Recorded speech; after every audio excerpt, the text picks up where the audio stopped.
almost anywhere else. Surely they're not going to have to do that now. St Maximin, edge of the penalty area, cuts back onto his right foot, takes a shot. Oh, Alan St Maximin with a glorious opener to this one. And Manchester United are going to have to come from behind if they're going to take 3 points away from St James's Park. Billow's going to get there. He's going to get the crossing too. Chance for Cavani. It's turned away. Another opportunity. Manchester United are level. And Edinson Cavani pokes home at the second time of asking to give Manchester United an equaliser in this one. Edinson Cavani. Manchester United level. Newcastle 1. Manchester United 1. Newcastle United 1. Manchester United 1. Glory, Manchester United. Hello guys, welcome to another episode of this podcast. And this episode will be analyzing our last game with Newcastle.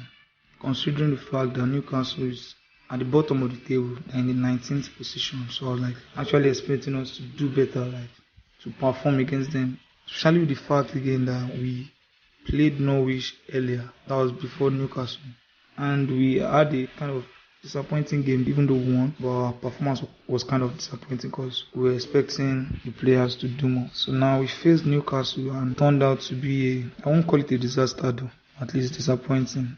It was a disappointing result for me because I expected more. Well, the match ended with a draw, 1-1 draw, with Cavani getting us a point out of the game. And throughout the match, the guy was so superb. The guy has been superb for over a lot of matches for us now. He has been performing well, even before he left. They had their first goal in the 7th minute, and Cavani equalized for us in the 71st minute after 70 minutes. It was a lucky draw for us because assuming Cavani was not even in the match, I'm not sure there will be a player that will man up to the striking decision towards the goal, because everything that they were doing, Rashford, everybody was just bullshitting because I don't even know, because I guess they have low energy. They're not performing at their best. Now we are sitting in the 7th position of the league. It's so disappointing, which is unusual for us, Manchester United, to be sitting at the 7th position of the league, of the table. But I hope before the season runs out, I hope we come up and find out the 4th position. That's likely because it's kind of tight now. So now let's dive to the analysis of the match, looking at what went through the match. We had more ball possession, which was kind of expected.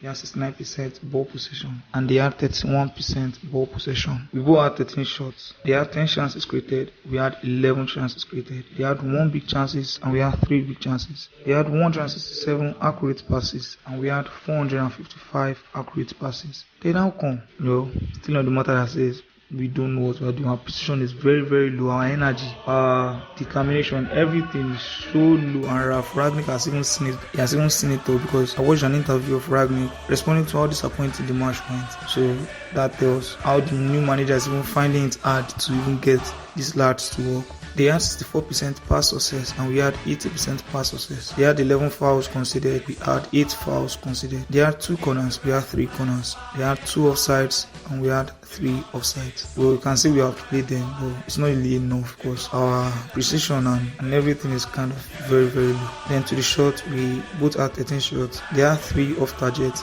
We had 3 also off target. They had 8 shots on target and we had 4 shots on target. They had 2 block shots. We had 6 block shots. They had 1 shot that it would work and we had none. They had 5 shots inside the box and we had 8 shots inside the box. They had 8 shots outside the box and we just had 5. On the shot, we can tell our position is always and still very low. Almost throughout this season, we've been having a low shot on target, like 4. Other teams are having 10, 15. Why can't you just target the ball? It's so unfortunate because this thing is getting so frustrating to just end up. Almost any time I watch our match, I have to complain, and it's not even healthy for a fan because you are seeing all these mistakes and errors that are made by professional players, and you're like, even if you're not a footballer, you shouldn't make that kind of mistake with the ball. But now, considering the fact that you are a professional footballer, you are getting paid for what you are doing, and you have millions of fans watching you, looking up to you to give them wins every weekend, and now you are coming up with some kind of disappointing match, disappointing playing, disappointing everything. So crazy. We had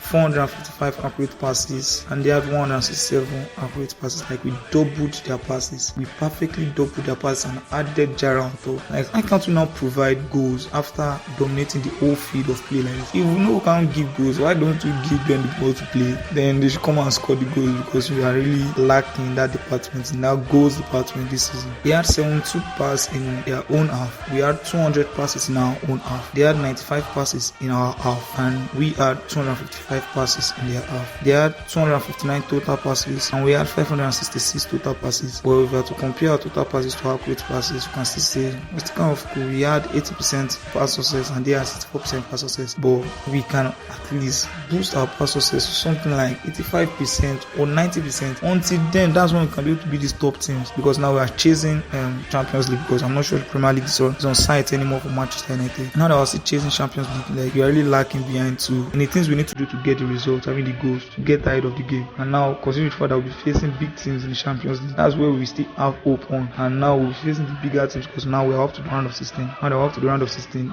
tell me it's not very difficult to convert these opportunities against these bigger teams who have more playing than us in the game day. I imagine us dominating a game where we cannot even win. So it's very crazy. They had 470 touches on the ball, and we had 764 touches on the ball. I think it has been very long. We've had 700 touches on the ball. We barely have 600, 500. Actually getting better with rugby style. But it's just going to take a while for these players blending, because they don't even have the drive yet. Or probably after the transfer market, probably when they sell some players and they buy some players who will be willing to play for us at least. They had 62 long balls, we had 67 long balls. About the long balls, I'm not sure we're even getting the arc of that long balls yet. Our long balls have been whacked for a very long time. Because now we see the accurate long balls here is 30 out of 67 long balls. We couldn't even make half. They had 25 accurate long balls. They had 9 crosses, we had 23 crosses. They had non-accurate crosses, and we had 6 accurate crosses. They had 28 throws, and we had 32 throws. We won more duels than one. We won more duels than them. We had 45 duels won. They had 47 duels won. They had 20 dribbles attempted, while we had 25 dribbles attempted.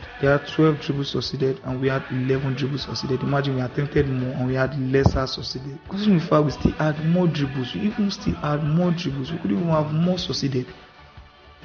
What are we doing then? Sometimes we are not even trying to work towards perfection, even though there's no perfection there. But at least try to work towards it, because this statistics here speaks volume of our performance. And in my own notes, our performance is far from average, because it's not Manchester United I know. So probably until we get to that level to take our crown back. But for now, we are down below. Probably next match, like I just hope we just elevate our style and mindset in the game, because players are already giving up before they even come to the pitch. There are looks on their faces. The way Ronaldo run after the match, doesn't greet the fans like, guys, what is going on? It's our team organizer at all. They had 18 dribbles attempted, and we had 17 dribbles attempted. They had 18 tackles attempted, and we had 17 tackles attempted. We both had 10 tackles succeeded. They had 9 aerial duels won. We had 16 aerial duels won. They had 17 interceptions, and we had 10 interceptions. We both had 3 yellow cards. He had 1 diving save, 2 saves inside the box, and 1 sweeper. Ggmu saved 6 diving save, 2 inside the box, none as a sweeper, and 1 eye clean. You can see we are getting Ggmu through a lot of stress. Imagine a man jumping 7 times and landing 7 times on the grass. That's an hell of a job. Although it's his job though. But thankful to him for retaining the 1-1, because assuming the get even turn of us, would have lost the game at least 4-1 or 3-1. Thankful to Ggmu. He saved us and got us and made it a draw really, because Cavani actually got us a draw. And thankful to Cavani also, because the man is always a man, it's always a lion. El Matador. That's that about the statistics of the game. Now we are on to the bloggers, what they're saying about our team. And before you guys forget, we still have two postponed match against Brentford and Brighton due to COVID-19 saga. Just hope everything clears very soon and be able to get those points from those matches at least. And although we'll still be facing Burnley, we'll still wish the team best of luck. We pray they can. We hope they can actually be their best and give us good games, like perform like Manchester United. I don't even give a fuck sometimes if we are beaten, but at least if we play our best, we know how those players giving their best, but the result didn't just come in. But now we are far from playing our best. Now how will the result come? So now on to the blog post to see what the bloggers are saying about our players and anything related to Manchester United. Now this post says Ralph Rangnick defends Harry Maguire and Rafael Varane from fan criticism. Varane, like why? He just even came in. Let's dive in. Manchester United interim boss Ralph Rangnick has acknowledged that centre back Harry Maguire and Rafael Varane must up their game, but insisted they are not solely to blame for the team's recent struggles. Varane returned from 10 games out with a hamstring injury to make a costly error in the recent 1-1 draw with Newcastle United, during which Maguire was regularly targeted by fans for some unconvincing moments. Like every time, Maguire is always the man for us to criticize. Like every time. Most of the time though. Ahead of Thursday meeting with Burnley, Ragnick did his best to shield his defenders from the criticism. Rafael hasn't played for the last 5 or 6 weeks, and even before the Tottenham game, he was injured. So in total, in the last 3 months, he hasn't played that many games. Yes, he made a mistake for the first that we considered, but apart from that, I think it was okay. I wouldn't say that it was outstanding, and the same with Harry, but they did okay. Our problem was again that we allowed too many transitional moments. And this is not only a problem of the centre backs, it's a problem of the whole team that it starts up front. And you can speak also about the role of the number 10 in that kind of formation. So I don't think it makes sense to speak about the individual performance of the players. We need to get better as a team. Ragnick is here to taste defeat in the Premier League, but results under him have not set the world on fire. United saw off Crystal Palace and Norwich with 2-1 victories before they were outplayed in the draw with Newcastle. The boss accepted that progress has been slow, but insisted COVID-19 has played a part in delaying things. Of course not, he said if he was happy with his work so far. For every coach, every ambitious coach, there's no difference between other coaches and myself in that. He wants to take a faster step and larger step forward like ASAP. But in order to do that, you need to be able to train. And as you know, we need to close quarantine for 4 days. Before that, we had 8 or 9 field players in training directly after the Norwich game, and they only came back in small bits and pieces. So in the last 3 days, we were almost back to full strength and regard to the size of the squad, but we couldn't do that much in training. On the other hand, in those 2 or 3 training sections, the team looked good. It was in Monday's game a negative surprise the way that we played with regard to game speed, tempo and physicality. Well, Ragnick is trying his best though. I can assure you guys that this guy is trying. It's left to the players to just man up for him. And there's a very crazy blog post and it's really glaring to me. It says, don't look up, Manchester United fall 22 points behind Manchester City. Man, now how do you have any chance to even get the Premier League this season? I think that's off the table or off the list for us. This season. Let's dive into the blog post. It says, don't look up, Manchester United fall 22 points behind Manchester City. Manchester United have a long way to go to catch Manchester City, far further than we owed entering into 2021. At the start of the calendar year, United even topped the Premier League table, and while it proved to be short-lived, it gave fans a taste of hope. The daily promise to the year has made the subsequent collapse even worse, with United ending last season in a creditable second, yet still 12 points behind City. This sub-header says United can cut 22-point gap. City's narrow win away at Brentford takes them 22 points ahead of United, although United do have 3 games in hand. 3 wins for United can reduce this gap to a 13-point gap, which doesn't sound nearly as bad because last season we ended 12 points behind them. So there's still kind of hope in a way. That's if Man City even lose their games. But the way United are playing, no wins are guaranteed. Like as I've said, any match we are going to now, we have to just pray. And it is far better to have points on the table rather than games in hand, because we have 3 games in hand and we don't have the points yet. Assuming we've had 9 points down, well, we have it on table. But now we have the games in hand. That means we still have work to do to get those points. Man. United games in hand are against Burnley and then against Brighton and Brentford. Catching City up is beyond United this season, sadly, and we saw at Old Trafford what the gulf in class between the 2 teams look like. The current league table is representative of the 2 teams' performance that day. United are competing for a top 4 place now and are by no means guaranteed to get on. If United win all games in hand, the team will only rank 5th. Imagine after winning all the games in hand. The 3 games, Brentford, the Brighton and Burnley.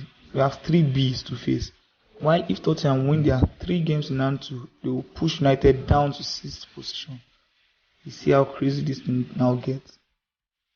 The worst part of it is right now it doesn't seem surprising. United fans can barely bear to look at the league table. How does this blogger know what's really happened to me? Guys, man. Before I can open any Manchester United related article or post these days, guys, I have to just take a very deep breath and be prepared to read anything they just write. based on our performance and everything. Those bloggers are even like coming out comfortable writing shit about us these days. So I guess that's the duties of fans, like the work of fans, even the good times and the bad times. You just have to stand by your team. Now another sub heading now says, but growing gap